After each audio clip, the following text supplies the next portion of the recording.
Hello friends, welcome to Varsha's kitchen. केम छो बधा? हूँ छू वर्षा।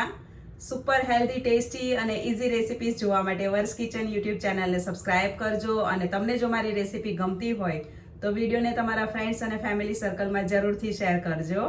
Thanks and stay healthy.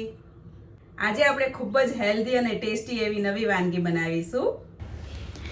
એ છે હોળી માટે ખાસ બનતો જુવાર ધાણીનો ચેવડો અને એ પણ 100 વર્ષથી વધારે જૂની આપણા દાદી નાનીની રીતે આજે હું તમારી સાથે બનાવીને શેર કરી રહી છું।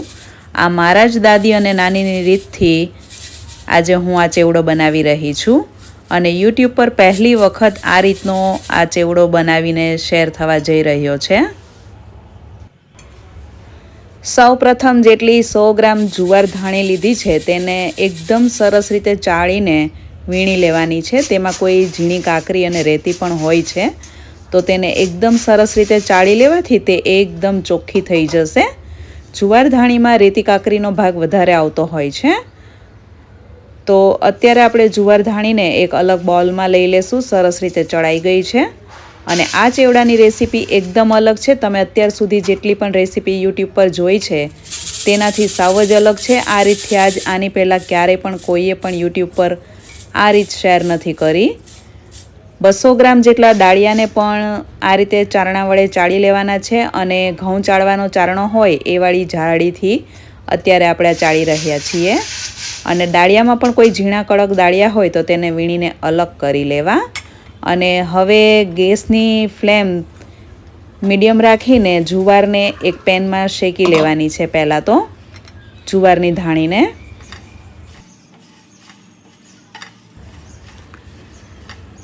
મીડિયમથી ધીમા ગેસની ફ્લેમ પર 7 થી 8 મિનિટ જેટલો સમય લાગશે જુવાર ધાણીને શેકાતા।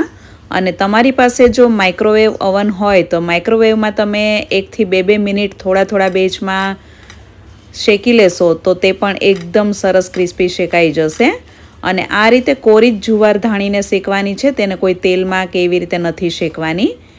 એકદમ સરસ શેકાઈ જાય એ રીતે ધીમો અને મધ્યમ એ રીતની ફ્લેમ કરતું જવાનું ગેસની અને શેકતું જવાનું છે।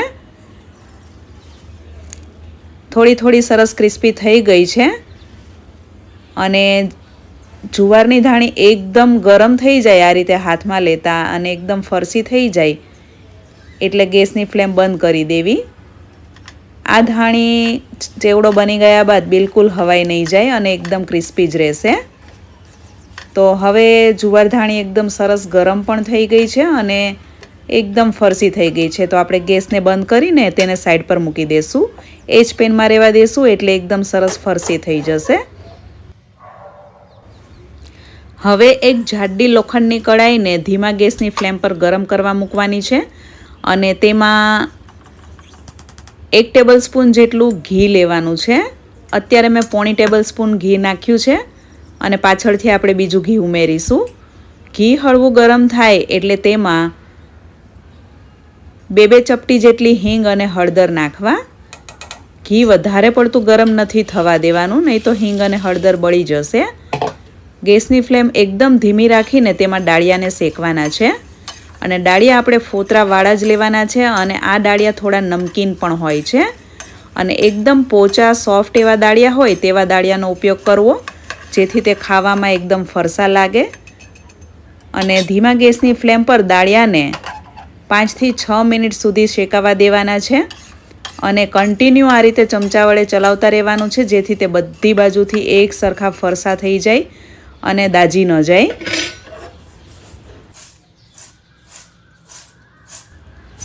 હોળાષ્ટક શરૂ થાય એટલે 1 થી 2 મહિના સુધી કફ પિત્ત અને એસિડિટીનો પ્રકોપ વધી જતો હોય છે તો આ રીતે જુવાર ધાણી અને ડાળિયા શેકીને જો ખાવામાં આવે તો તે કફ પિત્ત અને એસિડિટીનો નાશ કરે છે અને કફને ફાડી નાખે છે। હવે આપણે પહેલાં 1.5 ટેબલસ્પૂન જેટલું ઘી નાખ્યું હતું અને હવે આપણે ફરીથી ભાગનું જે ઘી વધ્યું છે 1 ટેબલસ્પૂનમાંથી તે નાખીને ડાળિયાને ધીમા ગેસે શેકવાના છે। એકદમ ફરસા થઈ જાય અને એકદમ ગરમ થઈને તપી જાય ત્યાં સુધી સાવ ધીમા ગેસની ફ્લેમ પર ડાળિયાને શેકવાના છે। હવે ડાળિયા એકદમ સરસ શેકાઈ ગયા છે તો ગેસને બંધ કરી દઈશું અને આમાં આપણે 1 ટીસ્પૂનથી થોડું વધારે સંચળ પાવડર નાખવાનો છે, એટલે કે કાળું મીઠું જે આવે છે તે નાખવું. તેનાથી આ મસાલા દાળિયાનો સ્વાદ બહુ જ સરસ આવે છે અને તે ખૂબ જ પૌષ્ટિક પણ સાબિત થાય છે. અને 2 ટીસ્પૂન જેટલો કાળા મરીનો પાવડર એટલે કે બ્લેક પેપર પાવડર નાખવો. અને ખાસ આ દાળિયા ઘીમાં જ શેકવા તો જ તેનો સ્વાદ બહુ જ સરસ આવશે અને તે વધારે પૌષ્ટિક અને સ્વાદિષ્ટ પણ બનશે. તમે જો ક્યારેય ઘીમાં દાળિયા શેકીને ન બનાવ્યા હોય તો એક વખત તમે આ મારા દાદી નાનીની રીતે ચોક્કસથી બનાવજો. સ્વાદ દાઢે રહી જશે એટલો ટેસ્ટી દાળિયા બને છે આ. અને આ દાળિયા ખાસ શરદી ખાંસી થઈ હોય ત્યારે આ રીતે શેકીને ખાવામાં આવે તો તે કફને દૂર કરે છે અને શરદી ખાંસીને મટાડે છે. તો દાળિયા પર એકદમ સરસ સંચળ મરીનું કોટિંગ થઈ ગયું છે અને હળદરનો કેવો સરસ આછો પીળો કલર પણ આવી ગયો છે અને તેમાંથી હિંગની સુગંધ પણ ખૂબ જ સરસ આવી રહી છે. જોઈ શકો છો દાળિયા પર મસાલાનું કોટિંગ કેટલું સરસ દેખાય છે. આ દાળિયા આમને આમ ખાવાની પણ ખૂબ જ મજા આવે છે. હવે આપણે એ જ પેનમાં 2 ટીસ્પૂન જેટલું તેલ લેશું અને તેલ હળવું ગરમ થાય એટલે તેમાં 2 ચપટી જેટલા હિંગ અને હળદર નાખવાના છે. અત્યારે મેં 150 ગ્રામ જેટલી ખારી શીંગ લીધેલી છે. આ ખારી શીંગને આપણે આમાં મસાલાવાળી કરી રહ્યા છીએ અત્યારે શેકીને. તો ધીમા ગેસની ફ્લેમ પર ખારી શીંગને શેકવાની છે અને શીંગ ઓલરેડી શેકેલી જ છે એટલે અત્યારે 2 થી 3 મિનિટ જ શેકવાની છે અને ગેસની ફ્લેમ સાવ ધીમી રાખવાની છે, નહીં તો શીંગ બળી જશે અને તેનો સ્વાદ એકદમ બગડી જશે.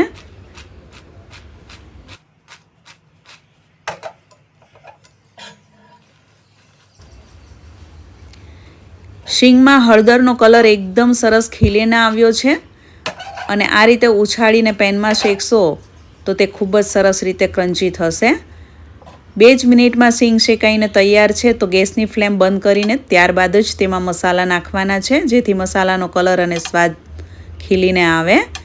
તો 2 ટીસ્પૂન જેટલું ધાણા જીરું પાવડર, 2 ટીસ્પૂન જેટલું લાલ કાશ્મીરી મરચું પાવડર અને 1/2 ટીસ્પૂન જેટલું કાળું નમક એટલે કે બ્લેક સોલ્ટ નાખવું, સંચળ પાવડર. ખારી શીંગમાં પણ નમક હોય જ છે એટલે આપણે દાળિયામાં અને શીંગમાં મીઠું બિલકુલ નથી નાખ્યું, માત્ર સંચળ પાવડરનો ઉપયોગ કર્યો છે. તેની ખારાશ અને સ્વાદ બહુ સરસ એવો આવશે અને તે પાચન શક્તિમાં પણ વધારો કરે છે, પાચન શક્તિ સુધારે છે. તો મસાલાને એક વખત સરસ રીતે મિક્સ કરી લેવા અને આપણે તેને જોઈ લઈએ કેવું સરસ કોટિંગ આવી ગયું છે મસાલાનું. તો આપણે શીંગને એક અલગ બોલમાં કાઢી લેશું.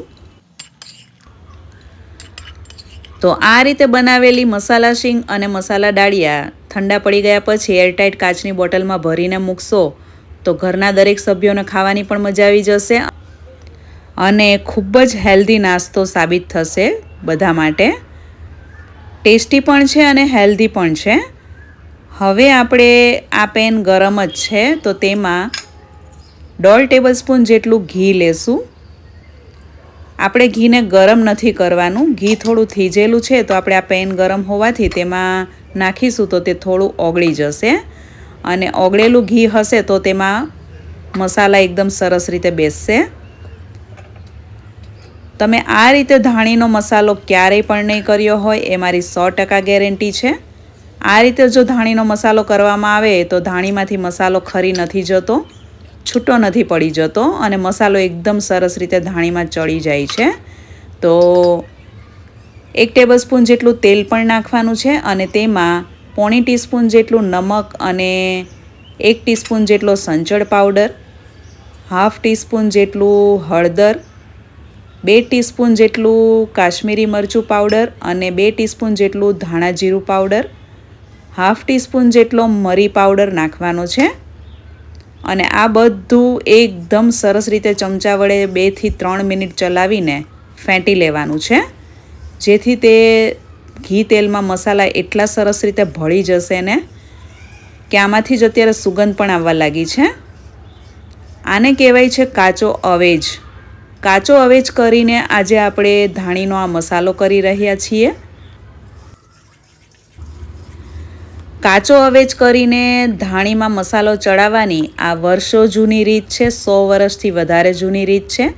જે આપણા દાદી નાનીના વખતના સમયની આ રીત છે અને જે વડીલો આ વિડીયો જોઈ રહ્યા હશે તેમને તો ખ્યાલ જ હશે કે કાચો અવેજ એટલે શું. તો ધાણીને આપણે 3 ભાગમાં વેચીને તેમાં મસાલો ચડાવીશું. તો 1 ભાગ જેટલો મસાલો લઈને તેમાં 2-2 ચમચી જેટલું તેલ મસાલાવાળું જે આપણે બનાવ્યું છે તે આ રીતે હાથ વડે મિક્સ કરતા જવાનું છે. અને આ મસાલાવાળું તેલ ઘી ધાણીમાં એટલું સરસ રીતે કોટિંગ થઈ જશે ને કે ધાણીમાંથી મસાલો બિલકુલ છૂટો નહીં પડે. જનરલી બધા વઘારીને ધાણી બનાવતા હોય છે, તેમાંથી મસાલા છૂટા પડી જતા હોય છે અને ધાણીમાં માત્ર તેલ રહી જતું હોય છે. અને તમે માત્ર તેલ અથવા માત્ર ઘીમાં પણ આ મસાલો બનાવી શકો છો. જો તમે ઘી તેલમાં મિક્સ કરીને આ મસાલો બનાવશો ને તો ધાણીનો સ્વાદ એટલો બધો સરસ આવશે ને કે તમે એક વખત ખાશો ને એટલે સ્વાદ દાઢે રહી જશે અને તમે વારંવાર આ રીતે જ બનાવશો. તો વધેલી 3જા ભાગની જે ધાણી છે તેમાં પણ આપણે આ બધું મસાલો જે બનાવ્યો છે તે નાખીને હળવા હાથે એકદમ સરસ રીતે મિક્સ કરી લેશું.